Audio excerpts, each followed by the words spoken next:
Entrevistas, debate, análisis, shows, recuerdos, historias. Colados al camión por M24.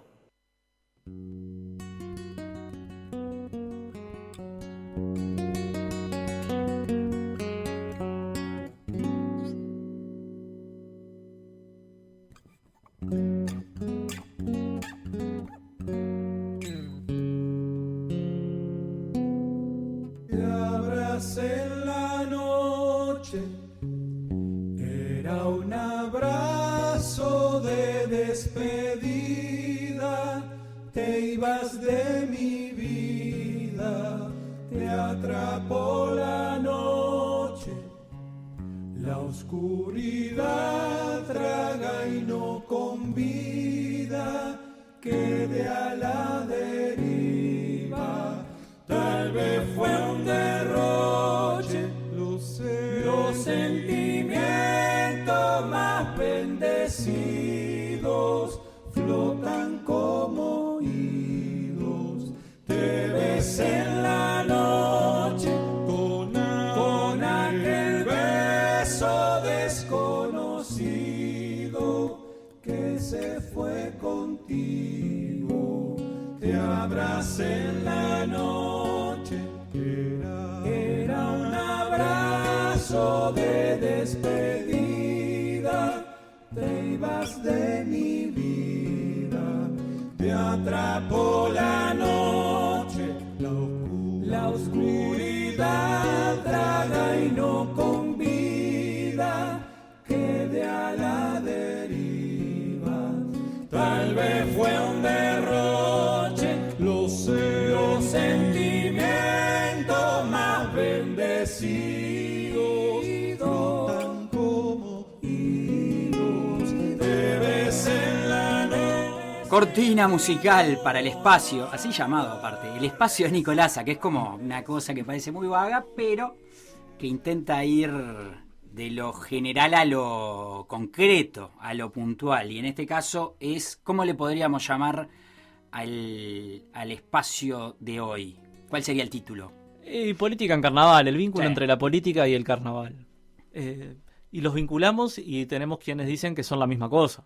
También, ¿no? Hay algunas respuestas que encontramos en este camino. Debo decir una cosa, Nico, desde que pusimos el candombe en el primer bloque hasta que terminó la pausa y hasta hace 30 segundos, estuvimos hablando de esto sin parar. O sea, es un tema apasionante realmente. Tal cual. Bueno, ahora la idea es irlo compartiendo con la audiencia, a quien también invitamos a que se sume y a que vaya opinando, porque a nosotros los carnavaleros nos gusta opinar de todo, y sobre este tipo de cuestiones seguro que tenemos mucho para decir. Pero bueno, lo primero, que siempre hablemos de política en carnaval no quiere decir que todos hagamos acuerdo con a qué nos referimos cuando hablamos de política, ¿no? ¿Qué es la política? ¿No? Y tiene que ver con todos esos asuntos de la polis. Esto de lo público, de la cosa pública, de lo que nos involucra a todos y a todas. Y eso es la política, y por un lado y por otro lado está la política partidaria, ¿no? Más asociada a los partidos, en el caso de nuestro país. Tenemos al Frente Amplio, tenemos al Partido Colorado, el Partido Nacional. Ahora últimamente han habido también espacios y cuplés particulares en contra de nuevos partidos como Cabildo Abierto. Hay que, sin ir más lejos, bueno, las 1000 referencias del Carnaval 2020, pero sobre todo dos cuplés, podemos decir, creo que eran dos, tanto el de Agarrate Catalina, centrado en la figura de Manini, como el de Un título viejo a los cabildantes, en donde trajeron a escena cuplés que tenían que ver con política claramente, pero con política, más bien con política partidaria, en donde el sujeto del cuplé era el partido político. Entonces, diferenciar, son cosas distintas. Lo político y lo político partidario van por caminos distintos, lo decíamos en el arranque. En lo político entra lo ideológico, ahí en otras oportunidades lo hemos conversado. Creo que las murgas jóvenes han virado en esto de los cambios que introdujeron a la categoría de murgas. Creo que han logrado tratar de generar espectáculos un poco más abstractos, más genéricos, y muchas veces se las ha criticado porque no criticaban, valga la redundancia, pero en realidad estaban haciendo una crítica desde lo cotidiano a no a que subió el precio del boleto, por poner un ejemplo que siempre está. Porque también esto de lo que siempre está y lo que no está, para mí se termina desnaturalizando las críticas, ¿no? No sé qué te parece a vos, pero a mí la verdad que cuando escucho popurrí, en donde en un año de repente aparecen 4 o 5 murgas en donde me hacen referencia al precio del morrón, está bravo, ¿no? Está bravo como para decir, está bien que tenés que pasar revista a los hechos más significativos y tal, y estás hablando de la inflación, etcétera, etcétera. Pero es como que, no sé, a mí me queda con gusto a poco, digamos, ese tipo de abordajes.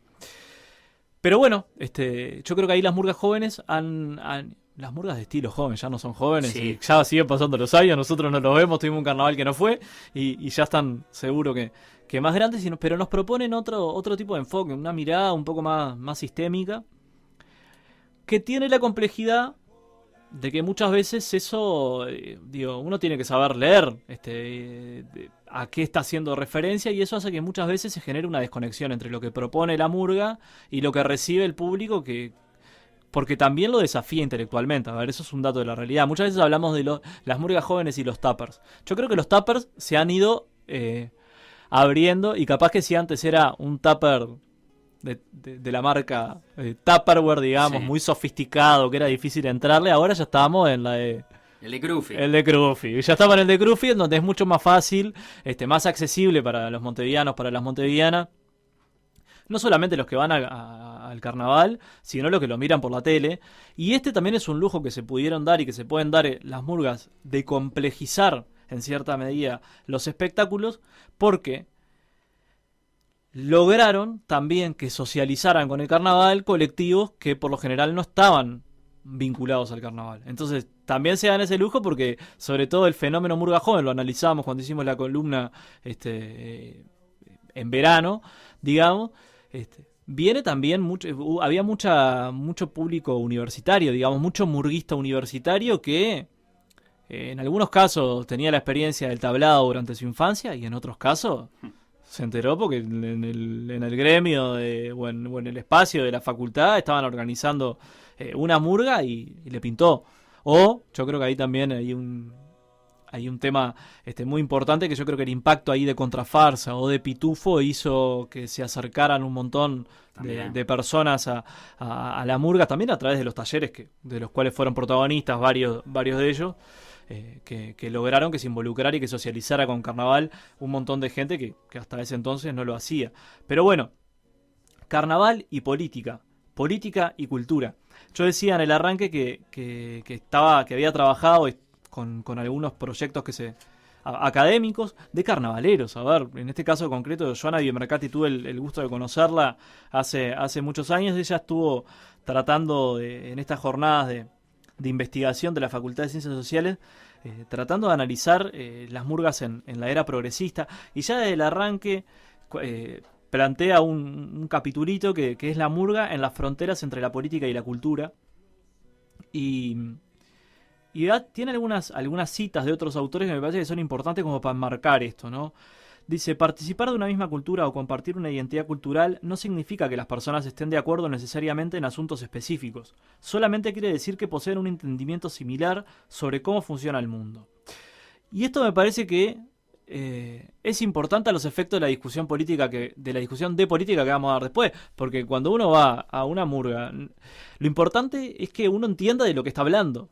Sí. Después puede decir: yo en esto estoy de acuerdo, y me voy a desvivir aplaudiendo, me voy a quedar sin manos porque quiero manifestar mi acuerdo, o voy a poner mi peor cara cuando me enfrente a eso y voy a responder con silencio, que muchas veces el silencio en carnaval es una forma de desaprobar, Sí. o la ausencia de aplauso. Entonces, de lo que se trata es en esto de lo cultural y de la política, de tener un lenguaje común, de entendernos. Después, si estamos de acuerdo o estamos en desacuerdo, son dos cosas distintas. Después dice: para poder funcionar el concepto de cultura con el de política, Ross nos advierte que el análisis cultural llega a construir interpretaciones plausibles de la vida política para explicar la acción individual y colectiva. Y acá plantea que la política se inviste de cultura y la cultura se inviste de política, como dos cosas dos caras de la misma moneda. Y esto en realidad es una cita de Alfaro, que la vamos a tener ahora en un rato, pero que indudablemente es una referencia para pensar estos problemas. A mí me parecía que esto era como un buen marco de poner en este arranque, de plantear, bueno, de qué hablamos cuando hablamos de política, de qué hablamos cuando hablamos de política partidaria y por qué la cultura es política, en definitiva. Porque son esas formas de reírnos, cómo nos reímos, eso es político. También en la columna sobre el humor nosotros tratamos estos temas porque también los cambios políticos hacen que tenga impacto sobre el humor.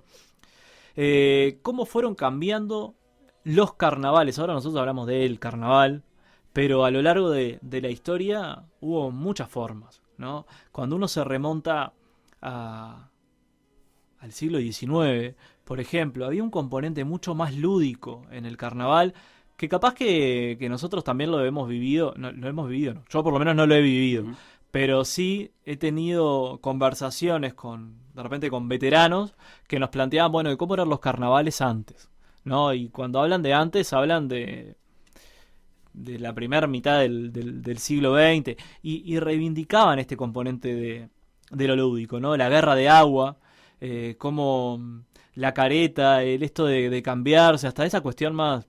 Los corsos. Corsos. Era distinta la participación en carnaval, de eso no hay duda, porque también había menos cosas, menos oferta de entretenimiento en la ciudad. Entonces el carnaval en esa primera mitad del siglo XX ocupaba un lugar muy importante en los veranos. La cantidad de tablados habla por sí sola, o sea, ir al carnaval era todo un entretenimiento durante esa parte del año tan importante aparte. Entonces la relación que tenían los montevideanos con el carnaval en esa época también era muy distinta a la que tenemos ahora. Con la misma pasión, pero era distinta. Había un componente de participación de toda la familia desde otro lugar, que no es ahora. Estamos, repito, hablando de una ciudad en la que no había televisión, por ejemplo. Totalmente. Y que las noches de febrero, si no ibas al tablado que estaba a 2 cuadras de tu casa, que muchas veces era literal, había un tablado cada 2 o 3 cuadras. Montevideo llegó a tener cerca de 300 tablados en la década del 30 con la mitad de población, o sea, imagínense lo que era eso. Y esto que dice Nico es tal cual, había una manera de relacionarse con el carnaval que era otra, y será para otro programa hablar de participación y carnaval, pero esto que vos marcás es tal cual, había otra cuestión. Y a partir de ahí, bueno, todo lo político y todo en una ciudad que también tenía otros tonos políticos. Totalmente, pero aparte si nos vamos más para atrás todavía, y nos vamos al siglo XIX, en realidad creo que ahí se dan, por lo menos yo repasaba la historia de la sensibilidad en el Uruguay de José Pedro Barrán, y comentaba que en algunos carnavales el 10% de la población de Montevideo, obviamente que con una Montevideo mucho más reducida, ¿no? De 200.000 habitantes, pero planteaba que el 10% de la población había participado disfrazada de los carnavales en la calle. Muchísimo. Es muchísimo. Hay hasta análisis de las publicidades en los periódicos que eran, no sé, la mitad de las publicidades tenían que ver con venta de disfraces, venta de caretas, el lugar de las flores, el rol del agua, la berrilla de agua que se descontrolaba absolutamente. Por eso decíamos, vos hablabas de la participación en carnaval. Y bueno, teníamos en ese siglo XIX una participación mucho más activa, mucho más desde lo lúdico, en donde vos le ponías el desenfreno, era como la fiesta de la locura, que era muy incomprendida por los extranjeros, y al mismo tiempo tenías también en cierta medida todo un despliegue que siempre tuvo mucho vínculo con lo político, ¿no? El papel de la policía, por ejemplo, en esos carnavales era fundamental. Hubo un carnaval en 1867 en donde, claro, la gente, en esto el carnaval más largo del mundo, viene desde hace mucho tiempo. Entonces, ¿qué hacían? Anticipaban el carnaval y llegaron a ser, no sé, hasta 14 días antes empezaron las guerrillas de agua en la calle. Entonces, esto del descontrol, que una cosa es tener el descontrol confinado en un par de días, así, es relajo, pero con orden en cierta forma, a que se te vaya... La policía tuvo que sacar un edicto prohibiendo que anticiparan el carnaval, que anticiparan las guerrillas de agua, Y después hay un fragmento que me parece muy interesante sobre el vínculo de la policía con el carnaval, sobre todo con esto de las garras de huevo. Bueno, llegaron a prohibir que se tiraran huevos de avestruz. Imagínate que te tiran un huevo de avestruz. Está muy violento. Es un poco violento, ¿no? Pero bueno, decía, a eso de las 5 de la tarde, cuando el bárbaro juego estaba en su mayor auge, se oía un trepidar ensordecedor, y de pronto gritos, aplausos y vivas. Aparecía la bomba de la policía, un armatoste pesado, inmenso, arrastrado por muchos celadores que venía a restablecer el orden, dirá el lector, como pensó por primera vez la primera vez que lo leyó el investigador. No, a pelear con los cantones. Casi todos temían porque sus mangas de cuero desbordaban torrentes de agua, pero se la quería derrotar y ciertos cartones la desafiaban. La bomba inundaba la azotea o el balcón. Las mujeres pasaban a la retaguardia y los hombres se entregaban a la salvaje lucha. O sea, la policía, que se supone que venía a poner orden, en realidad se sumaba a las guerrillas de agua de estos carnavales bárbaros, como le dice Barran. Pero bueno, carnaval política, acá tenemos una autoridad política importante, la policía. La policía, además, en el 1800 no es lo mismo que la policía ahora. Uh-huh. Hay que tener en cuenta eso. Pero bueno, después de distintos esfuerzos políticos por civilizar esta fiesta, porque paralelamente se estaba tratando de implantar un modelo económico que a la burguesía local, si le podemos decir, no le servía ese descontrol. Esta fiesta de la indiferenciación, en donde somos todos iguales, no es muy funcional a un sistema que hace de la diferenciación social una de sus principales características. Entonces empiezan a haber esfuerzos por suspender el carnaval, por tratar de eliminarlo.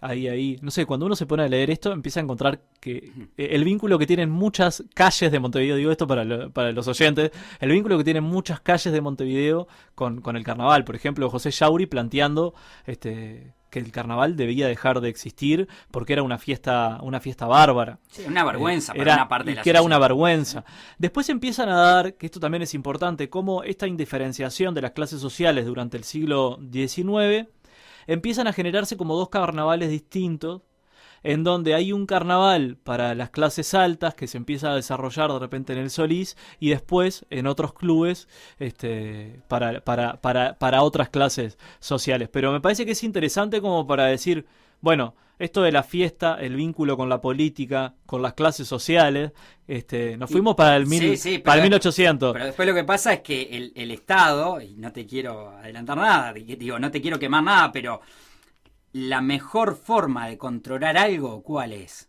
Poner plata, en parte, apoyar, digamos, fomentar un crecimiento, un desarrollo, y si vos apoyás económicamente y empezás a apuntalar determinadas cuestiones, generás en cierta manera una situación de dominio, de control. De domesticación de la barbarie. Es un ejercicio de domesticación de la barbarie. Que empieza... A ver, ahora cuando hablemos con Mirita le vamos a ver, pero, por ejemplo, los rubros en carnaval son una forma de domesticación. O sea, pasás de la locura a la regulación. Y los rubros, si no me equivoco, arrancan hacia finales del siglo XIX. En 1894 empiezan a implementarse esos rubros. Después el vallismo le da un impulso muy fuerte, ¿no? A esto me interesa conversarlo ahora con Milita, porque muchas veces decimos, el carnaval es todo de izquierda. La izquierda uruguaya, por lo menos durante la primera mitad del siglo XX, se llevó muy mal con el carnaval, ¿no? Esta izquierda que pensaba, no sé, que por ejemplo, que hoy por hoy creo que ya no es tan así, pero esta izquierda que sostenía que la religión es el opio de los pueblos, bueno, esta cuestión de la fiesta de la indiferenciación, desde un punto de vista desde el marxismo, es una forma de trampear la realidad, ¿no? Porque las diferencias sociales existían. Todo muy lindo, ponete 4 disfraces, pero al otro día hay unos que viven del trabajo de otro. Entonces, me parece que ahí eso ha cambiado, y hoy se dice que la murga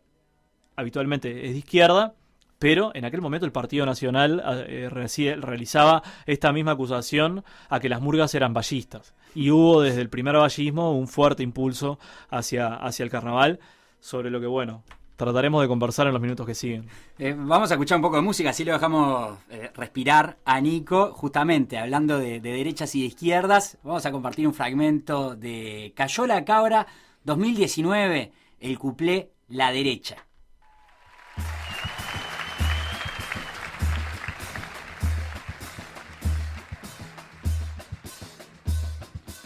¡Alberto! ¿Viste que abrió el Club de los Malos Modales acá a la vuelta, Alberto? ¡Ja! Yo igual. Siento que van a volver los buenos modales. Lo siento, lo imagino. Alberto, cierra los ojos. Imagínalo conmigo. Va a volver el piropo elegante, como a nosotros nos gusta. El acoso bien entendido. El Estado más pequeño, no vamos a mantener más vagos, ¿eh? Empresas recuperadas por empresarios, sin paros, sin sindicatos. ¿Lo ves, Alberto? Yo sigo con los ojos cerrados como vos me dijiste, ¿no? ¿Los abro? Los abro. Anoche soñé contigo, soñaba que me botabas y luego de ese sufragio volvíamos al gobierno. Las focas no lo creían y Luis estaba contento. Una fiesta en la Taona, venite que hay helipuerto. Qué lindo que es soñar, una ciudad sin planchas, un muro en bulevar, una empleada en negro sin aporte social, sin pagarle nada ni el boleto. ¿Qué hacer con el aborto? La ley la derogamos. Y si mi hija se embaraza, Aborta en el privado y basta con las drogas, no el porro del Estado. Así tiene trabajo mi dealer colombiano. Al inmigrante acá se lo explota con cariño, trabaja sin cesar. No sabe de feriados, no sabe de hacer paros, no sabe de derechos laborales ni aguinaldo. Qué hermoso que será, ya me lo imagino, estar seguros al caminar por los rincones de mi paisito, disfrutando todo el verde, pastos, plantas, árboles y los milicos. Con la delincuencia habrá tolerancia cero, Habrá tanta seguridad que va a dar miedo. tolerancia cero, Con el que rapiña, tolerancia cero, con el que ha robado. tolerancia cero con tres, con el que tomó y salió a manejar mamado. Este mundo es tan perfecto, se valora al que trabaja, no hay lugar para los vagos que no quieren hacer nada. Nadie me regaló nada, me lo gané todo con mi esfuerzo, salvo la casa, 2 autos y bueno, un yate. De la herencia salió eso. Decime vos, ¿qué culpa tengo yo que a mi viejo le haya sobrado esfuerzo? La realidad que queremos la sentimos muy cercana, aunque la izquierda diga que la tenemos complicada. Realmente es un gran aporte para nuestros objetivos, que el interés vos pierdas, que sientas que son todos lo mismo y así juntos encontrar tranquilo la ventaja, nuestra oportunidad de hacer lo que se nos canta. Si no te importa a quién votás, que ganemos va a ser una papa.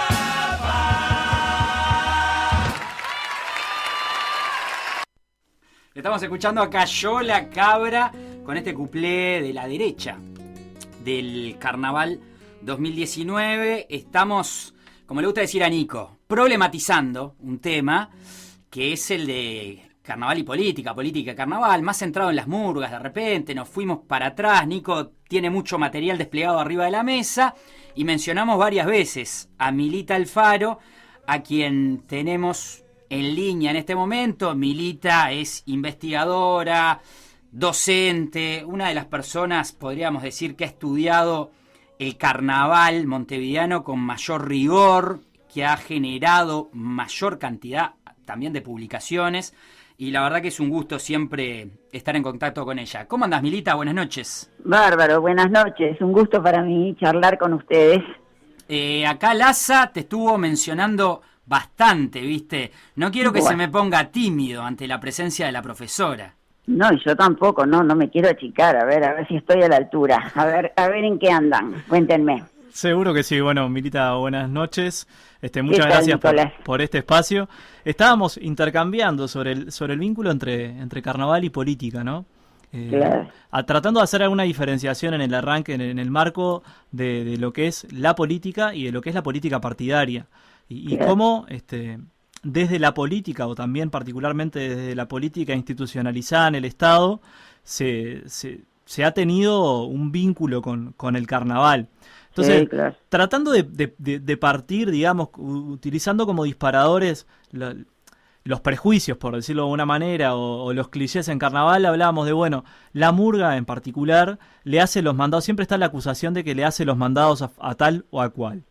Claro. Y queríamos tratar de poner eso en contexto y en la historia, ¿no? Sí.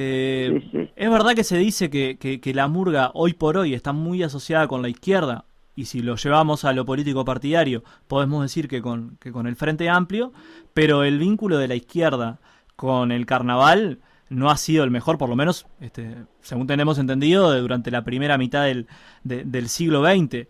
Claro. Ciertas acusaciones, y con esto capaz que ya te convidamos para desarrollar, la oposición, sobre todo desde el Partido Nacional, le hacía críticas muy duras a Valle a comienzos del siglo, planteando, los carnavales del señor Valle.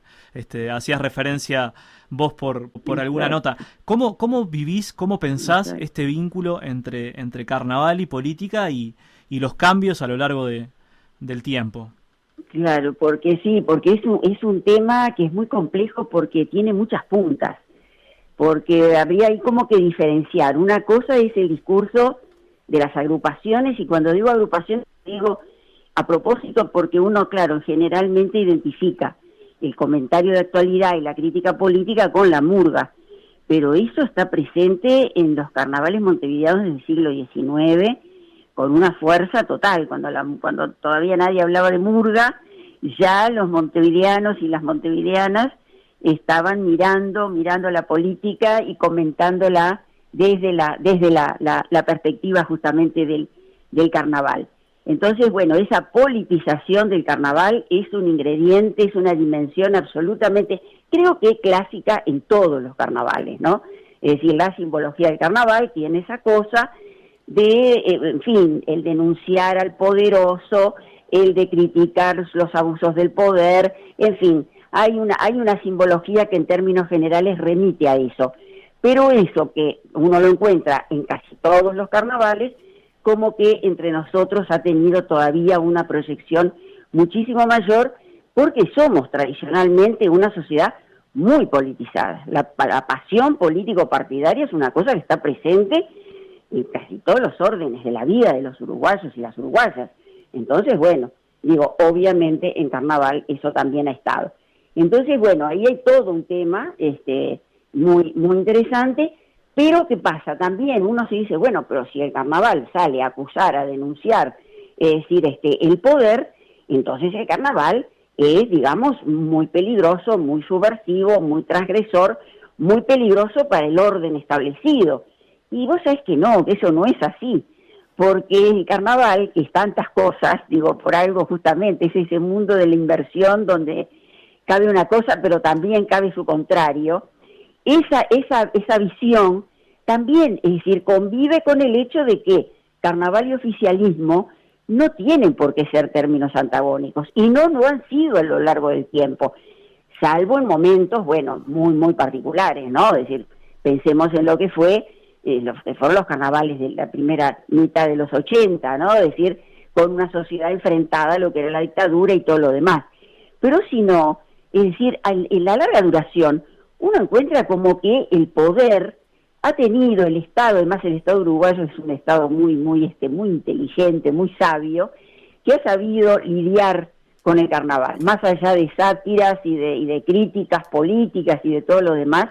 El carnaval también tiene una dimensión pedagógica, una dimensión, digamos, es decir, a través de la cual, es una fiesta en alguna medida, también es una fiesta que se ofrece al pueblo desde arriba, desde el poder, y en el cual, de alguna forma, se muestra un determinado orden. Y eso es decir, a sucesivos gobiernos les ha servido. Es decir, y bueno, vos mencionabas el caso del vallismo, eso es clarísimo, durante el primer vallismo, ¿no? Estamos hablando del vallismo de don Pepe, de Valle y Ordóñez, ¿verdad? En esas primeras décadas del siglo XX, es decir, por varias razones, el carnaval tuvo el carnaval montevideano en ese momento, y en algunos aspectos lo sigue teniendo hoy, una serie de dimensiones que sintonizaban muy bien con lo que era el proyecto reformista del vallismo, ¿no? Es decir, esa cosa democratizadora, igualitaria que tiene el carnaval, es decir, sintonizaba muy bien con la beta, digamos, popular del primer vallismo. El sesgo anticlerical del carnaval al vallismo te podés imaginar que le venía muy, pero muy bien. Y además, bueno, también esa otra dimensión turística de la fiesta, ¿no? Es decir, en el 900, porque voy a hablar de turismo, en fin, lo tenemos tan incorporado que parece hasta muy obvio, ¿verdad?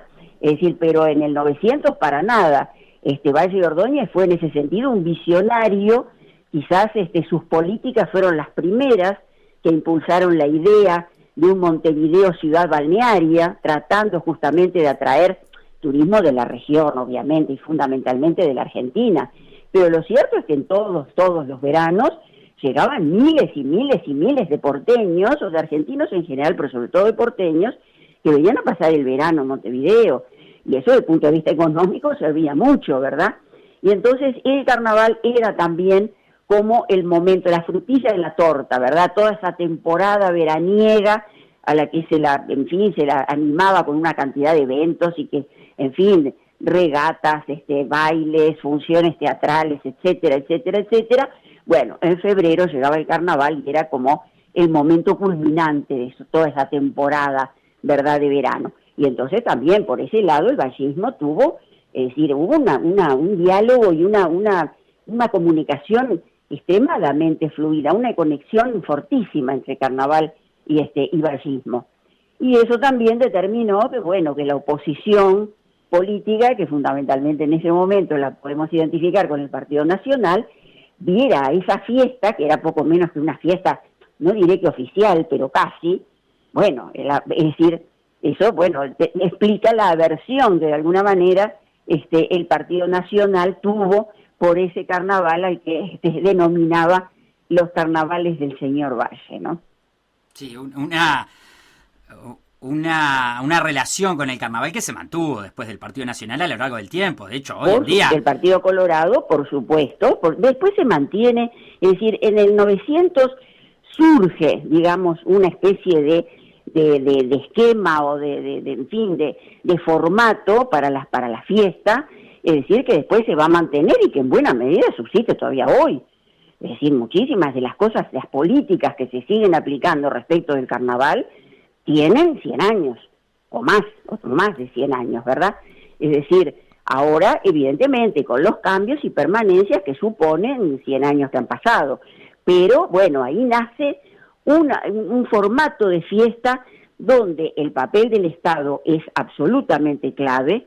Yo sospecho, es muy difícil decirlo, porque es una afirmación que es más bien una impresión que algo que se pueda confirmar en la práctica, pero yo me atrevería a decir que sin esas políticas públicas desarrolladas por el vallismo, no sé si hoy tendríamos el carnaval que tenemos, ¿no? Si hubiera logrado la permanencia, la continuidad del carnaval. Ahora, también es cierto que ese vallismo no pensaba, no imaginó el carnaval, es decir, la idea que ese vallismo, es decir, tenía del carnaval era otra muy distinta que la que finalmente se consolida, porque ahí hay una interacción muy interesante entre Estado y sociedad.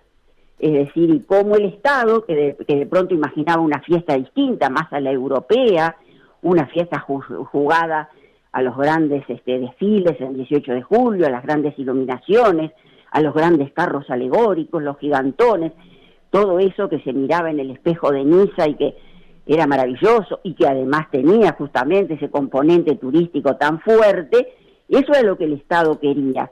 Pero la gente quería otra cosa. La gente quería el carnaval de los tablados, el carnaval de los barrios, el carnaval de las agrupaciones.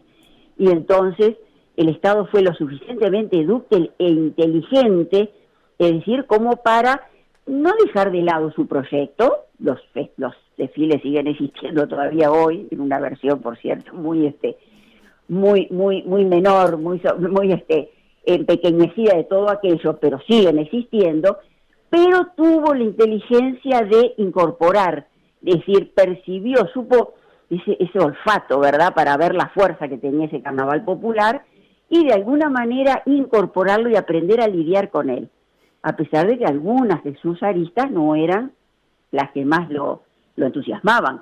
Es decir, ahí, por ejemplo, el vallismo, dentro de esa cosa, digamos, no me gusta decir populista, porque es una categoría que no aplicaría el vallismo, pero vamos a decir popular, ¿no? Es decir, el vallismo percibió el carnaval como una manifestación de arte popular, ¿verdad? Pero cuando hablaba de arte popular, no estaba pensando en las murgas, ni estaba pensando, como lo decía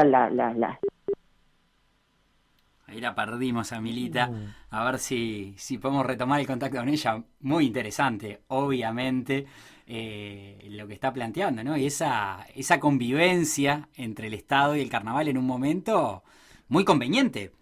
Claro, para pero aparte, el Estado, para la política, justamente, ¿no? la quería llevar para ese lado, ¿no? Porque me parece bien interesante esto de, bueno, el diseño del carnaval, o sea, hacer del carnaval y de esta fiesta política pública. Este desarrollo que decía, bueno, ¿cuáles eran qué aspiración tenía para el carnaval el vallismo, que este carnaval, como en todo, ¿no? También eso me parece que es interesante, ¿no? Como en casi todo y también en el carnaval nos miramos mucho más estamos siempre como mirando el agua, ¿no? Mirando para Europa y no mirándonos a nosotros mismos y a nuestras necesidades. Siempre es como una cuestión de renegar de nosotros, de nuestra propia identidad y no mirarnos únicamente en el espejo de Europa. Pero es interesante cómo ahí la sociedad se las rebusca para cambiar las cosas. Sí. Para cambiar las cosas.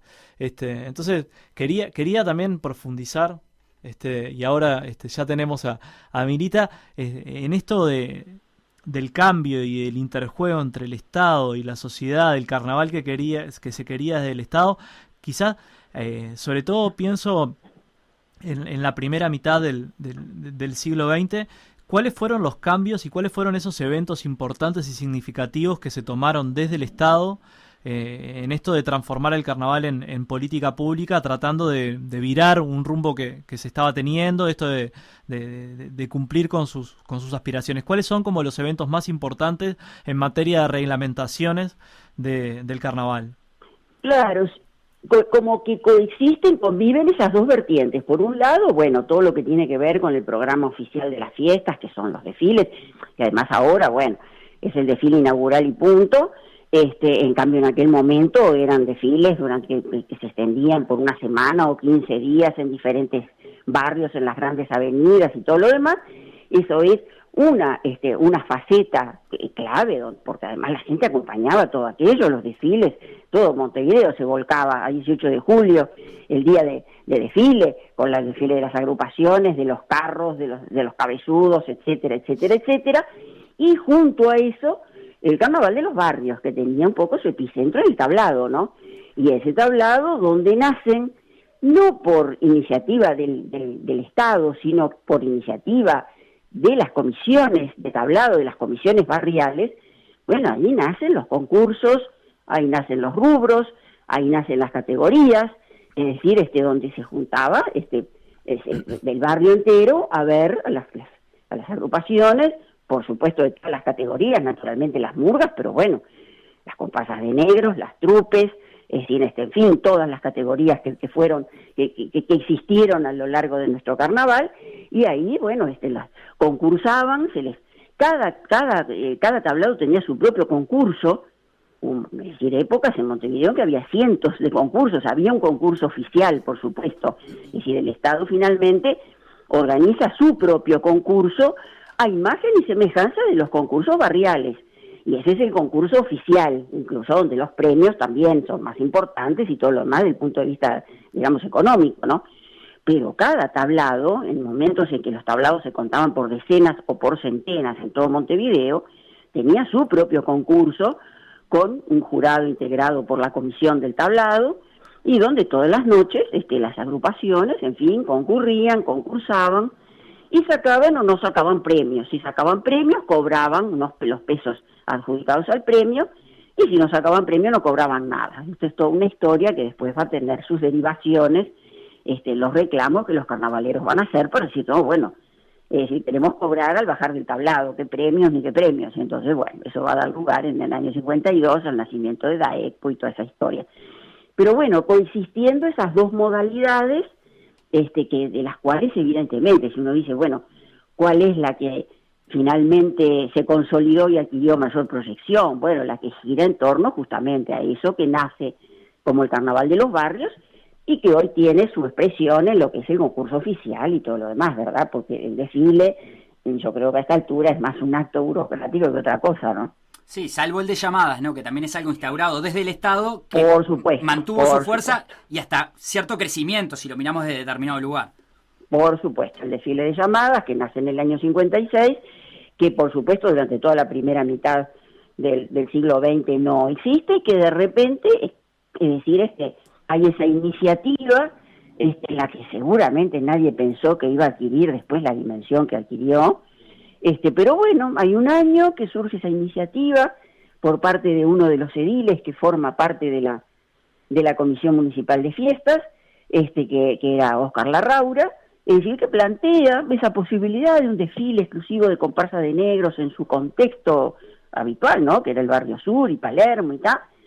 Bueno, y tuvo, ya ese primer año tuvo una repercusión muy grande, y a partir de ahí, bueno, finalmente se va a consolidar como uno de los eventos más representativos, ¿no? de nuestro carnaval. Y con respecto a esta categoría, por lo general vos hacías muy bien en hablar del discurso de las agrupaciones y no solamente del discurso de las murgas, ¿no? Porque uno se queda pensando, y el discurso de las comparsas, el discurso de las sociedades de negros y lugolos en sus espectáculos es un discurso antirracista, ¿no? Claro, y ese es un discurso eminentemente político, y por lo general nosotros no lo asociamos porque siempre en carnaval, sobre todo desde una lectura quizá más actual o en los últimos años, reducimos lo político a lo político partidario. Exacto, exacto. Pero hablabas del 56, hablabas después del surgimiento de DAECPU, y te quería preguntar también sobre eso, porque cuando surge un nuevo actor social se transforma en un actor político e indudablemente cambia las relaciones de poder que se dan hasta el momento. Surgió con DAECPU. Si lo traemos muy para acá en el tiempo, yo creo que también está surgiendo se está dando con el surgimiento de SUCAU, porque claro, a SUCAU, claro, en términos de lo que es la organización de la fiesta, claro, el primer año la podés mirar para el costado, pero ya ahora se está sentando en una misma mesa con DAECPU y con la Intendencia, porque cuando hay un actor nuevo, cambia las relaciones de poder. Entonces, ¿cómo fue ese surgimiento de DAECPU a mitad de siglo? Claro, a DAECPU le costó mucho legitimarse, como ahora le está costando a SUCAU, así que uno tiene que tener la esperanza, la convicción, porque pienso que todos deseamos, ¿verdad? Es decir, SUCAU representa una cantidad, digamos, de voces y de actores y de actrices de carnaval que tienen todo el derecho de estar también formando parte de lo que es, digamos, esa interlocución, esas en fin, de los coorganizadores del carnaval. En la medida de eso, es decir, claro, uno de repente querría que SUCAU ya tuviera, digamos, una presencia mucho más contundente y todo lo demás, pero también es cierto que si lo miramos históricamente, a DAECPU le costó bastante tiempo, legitimarse, ser escuchada. Y si uno lo analiza en una perspectiva de larga duración, a través de lo que es justamente esa organización que surge, a mí, por ejemplo, me llamaba poderosamente la atención cuando revisaba las actas de la Comisión Municipal de Fiestas, que se conservan hoy en el Museo del Carnaval, me llamaba la atención. Dice, ay, a ver qué pasa en el Carnaval del 52, del 53 con DAECPU. Nada, no lo nombran, no existe. La Comisión Municipal de Fiestas sesiona, toma resoluciones, ignora totalmente a DAECPU. Y recién a fines de la década del 50, y fundamentalmente en la del 60, uno empieza a ver cómo DAECPU tiene cada vez va ganando su espacio, hasta convertirse, bueno, eso es un proceso que no que es permanente, digamos, y que crece sin cesar, ya a fines, es decir, por supuesto, el periodo de la dictadura marca ahí en fin, es decir, cambia las reglas de juego, obviamente, en tantos aspectos también en el carnaval. Más allá de lo cual, ojo, la dictadura, el comienzo de la dictadura, significó también un acto muy significativo en ese proceso de consolidación de DAECPU, que fue cuando el intendente Rachetti, el intendente de la dictadura en el año 74, resuelve ofrecerle, no porque tuviera interés en que el carnaval se consolidara, ni mucho menos, al contrario. Rachetti ahí había planteado un problema muy serio, que eran, los premios de carnaval en el pasado los pagaba la intendencia, los pagaba el Estado. Es decir, en la época de lo que hablamos, que no sé si era tan de vacas gordas, pero bueno, eso que identificamos con el Uruguay de las vacas gordas, había plata como para pagar premios que no eran muy suculentos, pero que eran interesantes y tal. En el Uruguay de la crisis, es decir, en los años 60, obviamente, es decir, eso va a cambiar radicalmente, y entonces hay un problema muy serio que nadie sabe cómo resolver, que es el hecho de decir, las agrupaciones exigen que las sumas, digamos, en juego para los premios sean más altas, y el Estado dice que no puede aumentar los premios, que no hay plata, que en fin, el país está en crisis por todos lados y que no se puede, es decir, y entonces ahí hay un drama y hay un lío que no se sabe, empiezan los carnavales de 67, de 68, todos empiezan con un conato de huelga, los carnavaleros anunciando que no salen si no se aumentan los precios, la intendencia diciendo que no los puede aumentar, después al final, al último momento, no se sabe cómo, surge alguna solución ahí medio intermedia y la cosa se subsana, pero lo cierto es que cuando comienza la dictadura, es decir, obviamente ese problema sigue planteado y la dictadura lo menos, es decir, los jerarcas de la dictadura lo menos que tenían interés era en pagar premios importantes para el carnaval. Y entonces ahí es donde a Rachetti se le ocurre esta posible solución, que ojo, ya había tenido algunos antecedentes, ¿no? Esto de que como los premios no estaban a la altura de las exigencias o de las aspiraciones de los carnavaleros, de repente se resolvía, es decir, cederles, por ejemplo, el Teatro de Verano para que hicieran una actuación, o un par de actuaciones, y todo el producido, la venta de las entradas iba para repartirse entre ellos. Digo, había habido algunas cuestiones no todavía institucionalizadas, pero que empezaban un poquito, digamos, a marchar en esa dirección. Pero obviamente lo de Rachetti es mucho más decisivo, porque lo que les ofrece directamente es la concesión del Teatro de Verano durante toda la duración del carnaval, y que todas la venta de entradas o todo el dinero que se genere, es decir, en relación justamente con el desarrollo del concurso, es decir, pasa a ser administrado por DAECPU, como forma, de ese dinero sale el pago de los premios, ¿no? De acuerdo es decir, régimen que, por supuesto, se pone en vigencia, entra en vigencia durante la dictadura y se mantiene hasta el día de hoy. Sí, yo creo, podemos decir que la dictadura no le tuvo fe a DAECPU, le sacó el apoyo económico y dijo, estos no van a poder, es mi hipótesis. Exacto. Y lo que hizo fue darle, hubo una gran valentía de DAECPU de agarrar ese fierro caliente y decir, lo voy a hacer yo por primera vez.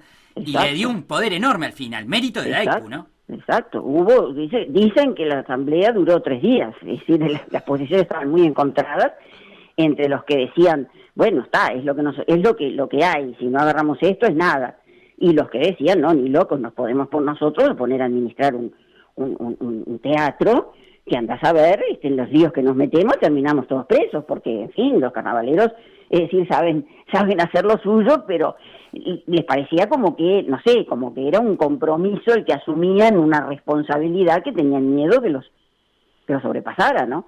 Sin embargo, al final triunfó la postura de sí, aceptar, y rápidamente DAECPU demostró que era capaz de manejar todo ese asunto, y el sistema, la verdad que hasta el día de hoy, no sé, se lo podrá cuestionar en qué aspectos, no sé, pero lo cierto es que hoy le da viabilidad económica a un carnaval que de otra manera, no sé cómo podría sostenerse, ¿verdad? Tal cual, ¿no? Es muy interesante, sobre todo en estas cosas que las estamos discutiendo hoy. No sé, se me viene a la cabeza algunas declaraciones planteando ceder a DAECPU el Teatro de Verano, ya no solo Claro, utilizarlo claro. en el marco de febrero, Claro. sino esas otras discusiones que estuvieron, que Sí, se claro. revivieron, sobre todo en el final del periodo de Tabaré Vázquez. Pero si me permitís, Sí, te sí, llevo algunas uno. declaraciones de Cachete que eran un poco complicadas, por decirlo menos. Sí. Pero te voy a sacar de acá, te llevo unos años más para atrás, porque te quería hacer una pregunta, Milita, sobre todo recordando las críticas que le hizo el Partido Nacional a Valle. ¿Qué Ujú. pasó con el Partido Nacional y el Carnaval cuando le tocó gobernar el país en sus gobiernos colegiados? No, hizo ¿Introdujeron alguna absolutamente modificación? nada, absolutamente nada. Mantuvieron, claro, se consolidó un esquema que bueno, es decir, las cosas que, digamos, adquieren una permanencia que va más allá de gobiernos. Había un esquema, era muy difícil tocarlo. Además hay una cosa que hay que tener en cuenta. El Partido Nacional gobernó Montevideo en un solo periodo a lo largo de todo el siglo XX. Son 4 años. Son 4 años, porque el Partido Nacional gana las elecciones del 59, las vuelve a ganar en el 62, es decir, pero ya la intendencia vuelve a manos coloradas. Es decir, vuelve a ganar el gobierno nacional, pero la intendencia vuelve a manos coloradas. Y por supuesto, el tercer gobierno blanco, que es el de la calle Herrera, es con el triunfo del Frente Amplio. Montevideo queda en manos del Frente Amplio. Así que también uno piensa, bueno, ¿qué era lo que se podía hacer en 4 años? Pero lo cierto es que si no hicieron nada no es porque no se haya podido, porque era muy poco el tiempo, tampoco hubo intenciones, cuando uno mira lo que son las actas de la Comisión Municipal de Fiestas, todo siguió funcionando exactamente dentro de la misma modalidad, dentro del mismo esquema, es decir, de un sistema que ya tenía 50 años arriba, ¿no? Era como, o 50 o más.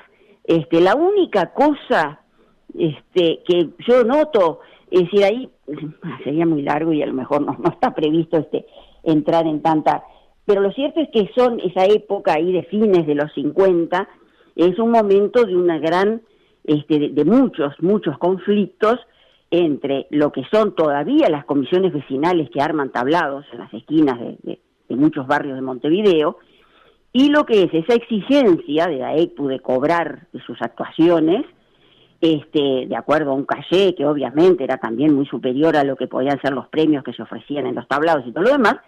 Bueno, eso genera, digamos, eso es un golpe mortal para los tablados, ¿no? Es decir, porque no pueden, no tienen un presupuesto que les permita, digamos, bancar eso. Entonces empiezan a imponerse lo que son las, digamos, los teatros o los lugares de actuación cerrados, es decir, a los que vos accedes a través del pago de una entrada. Los tablados de la esquina eran todos gratuitos, iba la gente y no tenía que pagar un peso. Digo, por supuesto que el tablado hacía sus finanzas a través de rifas o esto o lo otro, pero no había que pagar una entrada.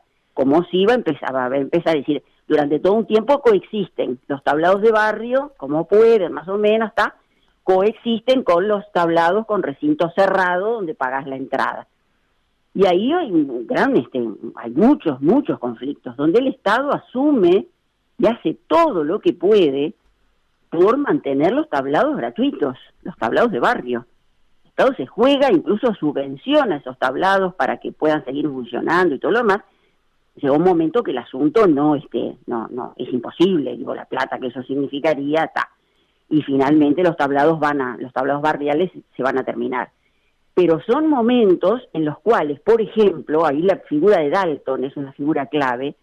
Dalton es el primer tipo que cobra la entrada te cobra un asiento en un tablado que es callejero, el famoso tablado de La Paz y Miguelete, ¿no? Miguelete y La Paz es su primer tablado. Ahí él hace una platea, es decir, una platea con muchas sillas, y cobra las sillas, y tiene unos líos infernales. Es decir, tiene denuncias, es decir, y le clausuran el tablado porque el Estado no admite eso, ¿verdad? Durante el primer gobierno blanco, y como sabemos Dalton era blanco, logra que se le asigne o que se le dé el predio, digamos, de lo que fue la primera mutual frente a AFE, es decir, en la zona de Agraciada y La Paz, donde funcionó la primera, pues le dan un espacio enorme donde Dalton crea su primera mutual, es decir, o sea que esa es la única cosa que yo diría, bueno, es decir, el Estado, vamos a decir, Colorado, es decir, de la etapa anterior, tomó como una postura más decidida por la defensa del tablado callejero, digamos, mientras que en esos 4 años, bueno, esa señal respecto a lo que es la mutual, me parece que marca ahí como una voluntad de que, bueno, ya era un modelo que era como muy difícil de sostener y, bueno, en ese momento se le da el golpe de gracia y empiezan a proliferar, ¿no?, los tablados en los clubes, bueno, no sé, capaz que nos fuimos Bien, como... sí, pero súper interesante, muy Anita, interesante esto. No, y te quería preguntar, porque hablábamos del Partido Nacional, del Partido Colorado, pero bueno, en el 89 gana la intendencia del Frente Amplio. Está. ¿Cuáles fueron los principales cambios que introdujo el Frente Amplio en la organización del carnaval? Y bueno, yo diría que muy pocos, ¿no? Yo diría que pocos. En lo que es el esquema de funcionamiento, muy pocos. Es decir, primero que nada, la Intendencia ya agarra, la Intendencia del Frente, el Frente ya agarra una organización del carnaval ya prácticamente, donde la AECPU ya es prácticamente coorganizador del carnaval. Es decir, si el asunto con Rachetti fue clave, es decir, a la salida de la dictadura, en el primer gobierno de Sanguinetti, que también tiene una intendencia colorada, en ese momento prácticamente la AECPU pasa a coorganizar. De repente no formalmente, pero de hecho se le da un poder para resolver determinadas cosas. Yo no sé si ustedes se acuerdan de los conflictos de si se podían o no podían actuar. Digo Jaime porque fue lo de Jaime Ross, fue como lo más sonado. ¿Te acordás que en cierto momento Jaime actuaba después de los primeros 15 días en los tablados y qué sé yo? Bueno, de ahí pues finalmente eso lo prohibió. Adquiere justamente la potestad de resolver quién puede actuar o no actuar en carnaval. Es decir, que es clave, ¿no? Es decir, bueno, entonces eso demuestra que DAECPU sigue ganando terreno, y las situaciones que el Frente, digamos, hereda cuando gana la Intendencia es un poco esa, ya la de DAECPU, un actor fortísimo, ¿no?, dentro del carnaval. Y después yo diría que la diferencia más grande, yo la veo mucho más en el aspecto conceptual que en cuanto a políticas específicas.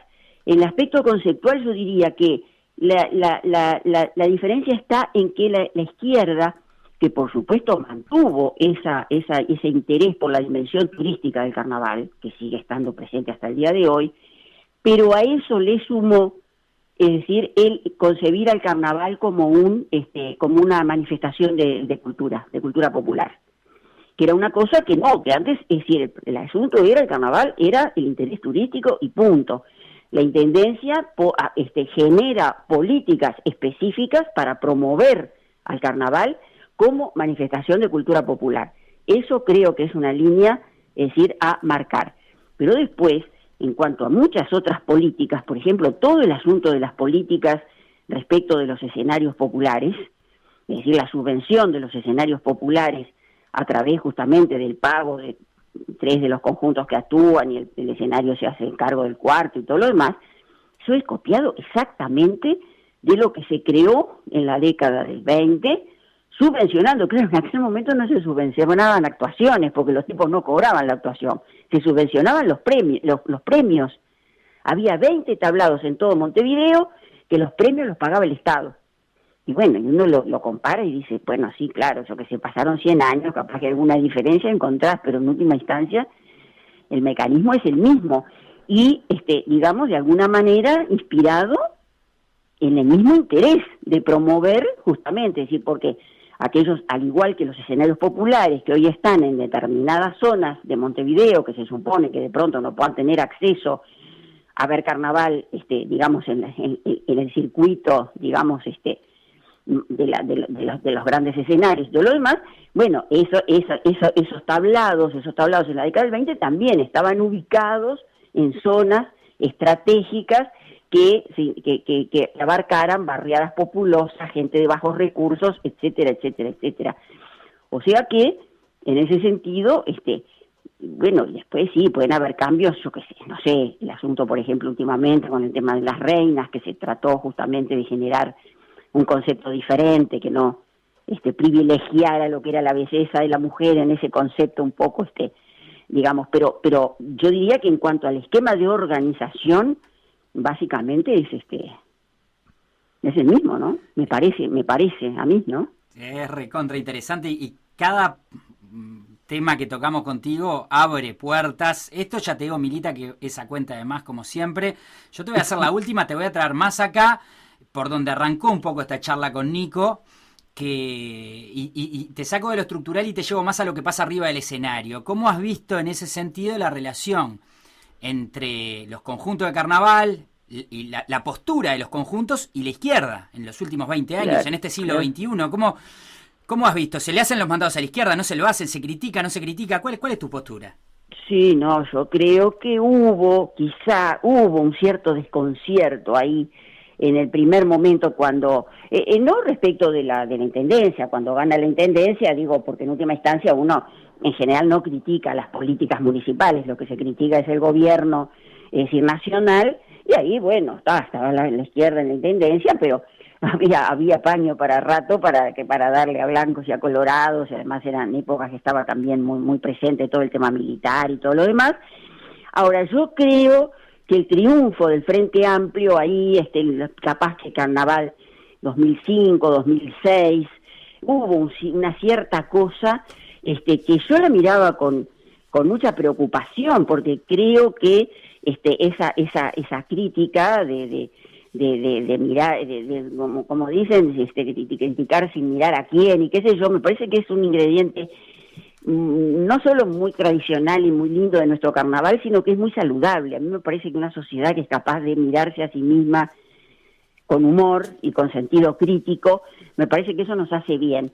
Entonces, cuando creí percibir que a lo mejor eso pudiera perderse o me parecía que era una lástima, pero yo creo que se reaccionó rápidamente de eso, se salió rápidamente de eso, y yo creo que no sé, recuerdo, capaz que hasta hubo antes alguna cosa, yo qué sé, bueno, claro, imagínate, es decir, la Molle, la Gran Siete, difícilmente, no se casan con nadie, o sea que la Molle creo que les cantó de todo desde el primer momento, pero digo, incluso, no sé, me ha quedado como que la murguita de la Intendencia de Curtidores de Hongos, que no me acuerdo bien si fue, 2008. No me acuerdo exactamente en qué año. 2008, bueno, y acordás lo que fue aquello, pero además también la confirmación, lo importante que fue, porque yo creo que de repente los murguistas decían, está bueno criticar, tenemos ganas de criticar, pero ¿cómo va a reaccionar la gente? Porque era un tema de que el 80% de la gente que iba al carnaval era toda del Frente Amplio, entonces la gente se va a chupar, y yo creo que la murguita en la Intendencia demostró que la gente, lejos de chuparse, lo que estaba era queriendo y esperando que le dieran eso, y el cuplé fue fenomenal, y a todo el mundo le encantó, y yo qué sé qué, y ahí se empezó a perder el miedo.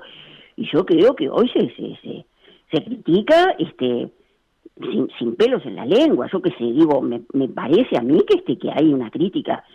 Creo, por ejemplo, que en el carnaval, el último, lamentablemente fue el último que tuvimos oportunidad de disfrutar, porque después ya se vino todo esto, pues yo creo que en el 19, yo qué sé, hubo cosas muy fuertes, ¿no? Es decir, de mirar lo que había ocurrido, es decir, claro, no hubo tiempo de analizar el nuevo escenario político, porque bueno, era todo muy reciente, pero creo que hubo planteos sobre la derrota electoral del Frente Amplio que fueron muy duros, muy, muy duros, como no habían habido antes, es decir, críticas al gobierno frente amplista, es la impresión que yo tengo, ¿no?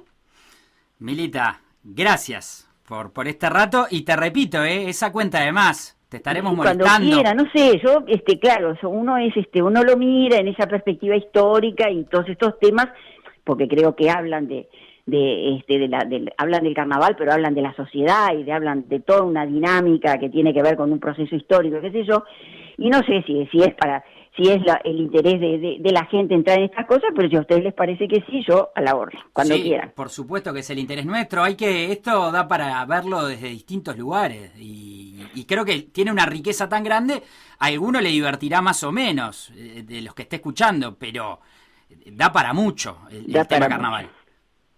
Sin da lugar a para dudas. mucho. Y son esos rituales, ¿viste? Es un poco lo mismo del fútbol, son esos rituales Claro. a través de los cuales una sociedad cuenta mucha cosa de sí misma, y entonces, bueno, vale la pena oír esas voces. Les mando un gran abrazo, les agradezco el llamado, y bueno, nos estaremos viendo. Ojalá que sea en algún tablado, ahora sí, por Dios, Ojalá. en el próximo carnaval que ya nos estamos preparando, ¿no? Para disfrutarlo. Te mandamos un abrazo grande. Un Hasta abrazo grande, prontito, Milita. chau. Milita Alfaro con nosotros, la profesora Milita Alfaro, la historiadora.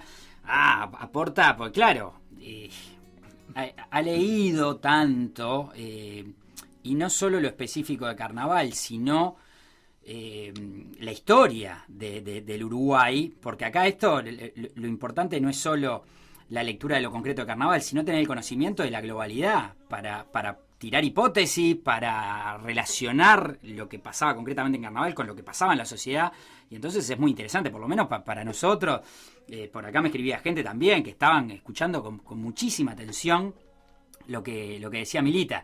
Ya te digo lo que te dije hace un rato. Vamos a tener segunda parte de este tema porque hay un montón de material que trajo Nico, que son testimonios de letristas actuales, para traer este tema más acá, más al siglo XXI, que dan para trazar justamente esto final que hablábamos con Milita. Bueno, ¿qué pasa con el carnaval y digamos, de dónde se para políticamente en este contexto del siglo XXI? Pero ya te digo que el martes que viene vamos a seguir con este tema. Ahora, te vi anotando un montón de cosas, Nico, mientras Milita hablaba. Tirá lo que quieras. Porque me pareció muy interesante en esto de los intereses y de si esto es actual o no es actual, esta cuestión de ir a la historia. Sobre todo cuando, aparte el resumen que nos plantea Milita, es que las cosas no han cambiado tanto a lo largo del tiempo, más allá de las vicisitudes políticas. Incluso en dictadura, en donde ahí lo que jugó sobre todo es un retiro de determinados fondos y el papel de la censura, ¿no? Sobre el cual hoy... si bien es una dimensión política, no nos extendimos demasiado, pero es algo que lo tenemos bastante conocido. Creo que el vínculo entre... y también, a mí me parece muy interesante, pero sobre todo hay algunos actores carnavaleros, capaz que más jóvenes, que problematizan algunos lugares comunes que tienen que ver con el carnaval y la dictadura, ¿no? La murga que volteó a la dictadura es una referencia que nosotros la escuchamos mucho, sí, pero que bueno, que hay algunos actores que se animan a decir, bueno, vamos a poner las cosas en su justo término. La murga en el marco de un proceso de acumulación popular todavía. Pero la murga sola, desde arriba a un escenario, no, eso no se dio, pero sin embargo son cosas que nos fuimos convenciendo entre el mundillo carnavalero. Pero decía que me parece muy interesante, y por eso indagamos en la aparición de Daekpu, de cómo se da Daekpu, ¿no? Porque eso produce cambios políticos, de cómo Daekpu pasó de ser absolutamente ignorada a empezar a ganar peso y después terminar siendo en cierta medida, no coorganizadora, o sí, digamos, hoy básicamente tiene un rol muy importante, tiene poderes de veto en algunas cuestiones, pero bueno, uno lo piensa, lo mismo que le pasó a Daekpu hoy le está pasando a Sucau. Y capaz que parte de ese ninguneo no es de la comisión de municipal, sino del propio Daekpu, de que tener otro actor en una mesa en donde le está disputando en cierta medida poder. Pero me parece importante e interesante en esto de, pasaron 70 años, dentro de 50 años. 70 años y claro, estamos teniendo esta discusión que tiene que ver con defender intereses de los artistas, ¿no? Entonces, me parecía que este vínculo entre... Te digo más, disculpa que te corte, cuando ese paralelismo que vos trazás es tal cual, desde ese lugar. Ahora, desde lo artístico, con el tema de desfiles, hablábamos del desfile de llamadas, ¿no? También un aporte estatal de decir, bueno, a partir de ahora vamos a poner esto.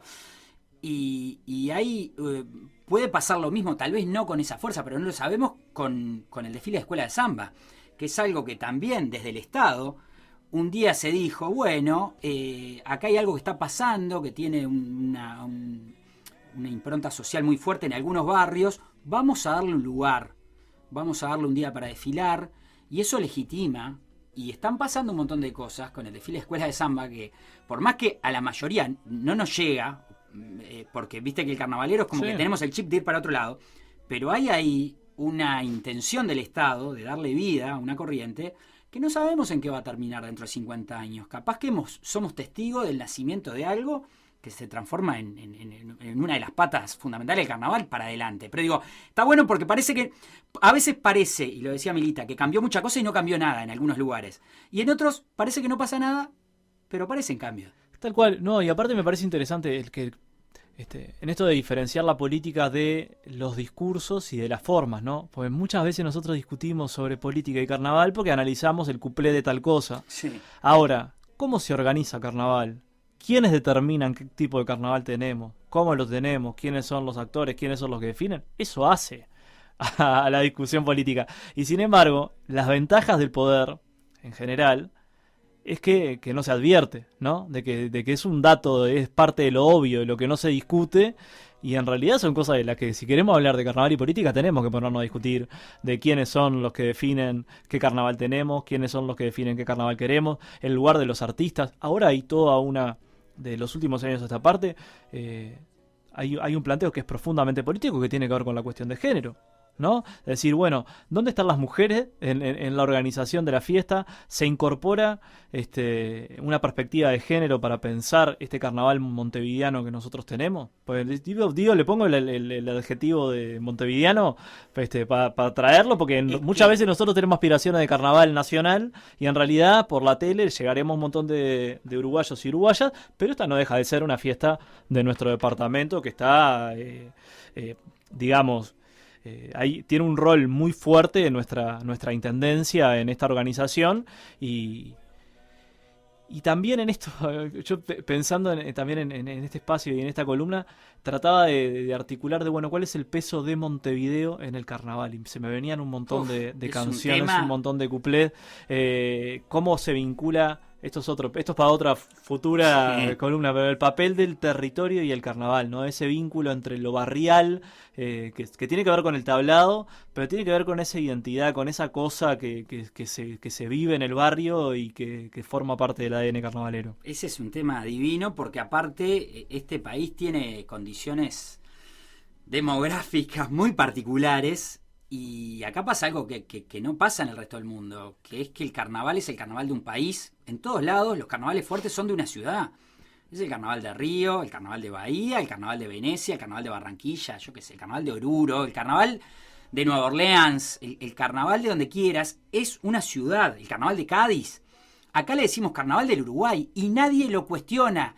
La gente del interior que tiene sus propios carnavales, que hay decenas de carnavales, en lugares donde hay una impronta local muy fuerte, pero nadie cuestiona que el carnaval del Uruguay es el carnaval de Montevideo. Es como que lo montevideano es todo. Totalmente. Y hay una mirada que genera un montón de otras cosas en eso, que yo creo que hay que empezar también a mirarla y analizarla. Porque aparte, lo otro que pasa, que yo lo he visto en varios carnavales, que el carnaval local en algunos lugares del interior lo que hace es reivindicar y copiar el formato de Montevideo. Y lo que hacen es justamente, sin darse cuenta, pero es porque este país funciona así, valoran lo propio en función de qué tan parecido es tal cual a lo de Montevideo. Me ha pasado de hablar con gente que organiza carnavales del interior que te dicen, no, a partir de tal año mejoramos pila, copiamos los reglamentos del carnaval de Montevideo.